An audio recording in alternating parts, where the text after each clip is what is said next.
নয়াদিল্লিতে স্বরাষ্ট্রমন্ত্রীর সঙ্গে বিরোধী দলনেতার বৈঠক। অমিত শাহের বাসভবনে ৪৫ মিনিটের বৈঠক। স্বরাষ্ট্রমন্ত্রীর কাছে বাংলা নিয়ে নালিশ জানিয়েছেন রাজ্যের বিরোধী দলনেতা শুভেন্দু অধিকারী। লোকসভা ভোটে বাংলার ফল নিয়ে কথা হয়েছে।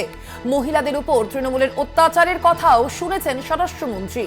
ভোট পরবর্তী হিংসা নিয়েও জানতে চেয়েছেন স্বরাষ্ট্রমন্ত্রী অমিত শাহ এবং সোশ্যাল মিডিয়ায় এই মর্মেই একটি পোস্ট করে সে বিষয়ে জানিয়েছেন রাজ্যের বিরোধী দলনেতা শুভেন্দু অধিকারী। আজই স্বরাষ্ট্রমন্ত্রীর সঙ্গে বৈঠক করেন তিনি। এ বিষয়ে আরো বিস্তারিত জানবো। ফোন লাইনে রয়েছেন প্রতিনিধি দেবাশিস সেনগুপ্ত। দেবাশিস, এই বৈঠকে ঠিক কি কি বিষয় শুভেন্দু অধিকারীর কাছে জানতে চাইলেন অমিত শাহ, কি জানালেন তিনি?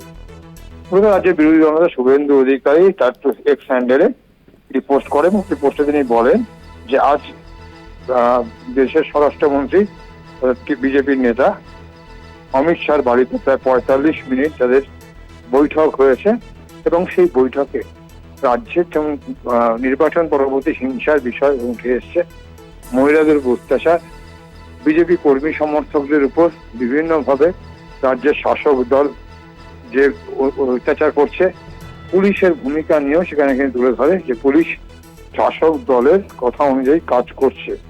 এই সমস্ত বিষয় নিয়ে কিন্তু দেশের স্বরাষ্ট্রমন্ত্রী বিজেপি নেতা অমিত শাহকে জানতে চান এবং বিরোধী দলনেতা বলেন। এবং এটা অতটাই প্রাসঙ্গিক কেন আগামী ১৭ তারিখে বিজেপির বর্ধিত সভা, রাজ্য কমিটির সভা।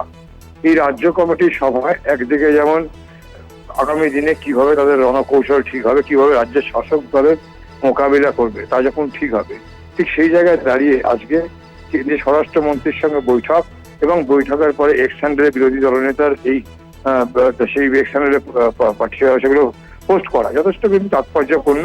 এবং সেটা থেকে দাঁড়িয়ে রাজনৈতিক মহলের ধারণা যে রাজ্যের বিরোধী দলনেতা কিন্তু যথেষ্টই কোণঠাসা, কারণ তিনি যেভাবে রাজ্যের যাদের আসন সংখ্যা অর্থাৎ লোকসভার আসন সংখ্যা যেভাবে কমেছে এবং সেক্ষেত্রে প্রচারের ক্ষেত্রে যে ইতিমধ্যেই যে রাজনৈতিক চুলচেরা বিশ্লেষণে উঠে এসছে, ডোর টু ডোর প্রচারের ক্ষেত্রে বিজেপির খামতি এবং সেই জায়গায় বিজেপি কর্মী সমর্থকদের পাশে থাকার যে বার্তা আগে দিয়েছিল কেন্দ্রীয় নেতৃত্ব, তা সেভাবে পূরণ হয়নি।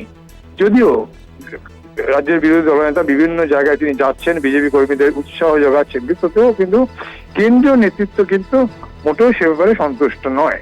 এবং আগামী ১৭ তারিখে যে বৈঠক হবে রাজ্য কমিটির যে বর্ধিত বৈঠক, সেই বৈঠকে কিন্তু পুঙ্খানুপুঙ্খ আলোচনা হবে। আর যার আগে এই স্বরাষ্ট্রমন্ত্রীর সঙ্গে রাজ্যের বিরোধী দলনেতার বৈঠক কিন্তু যথেষ্ট তাৎপর্যপূর্ণ বলে মনে করছে রাজনৈতিক মহল। একদম অবশ্যই সেই বৈঠকের দিকেও আমাদের নজর থাকবে। আপাতত ধন্যবাদ তোমায় দেবাশিস। আমরা কথা বলছিলাম, ফোন লাইনে ছিলেন প্রতিনিধি দেবাশিস সেনগুপ্ত।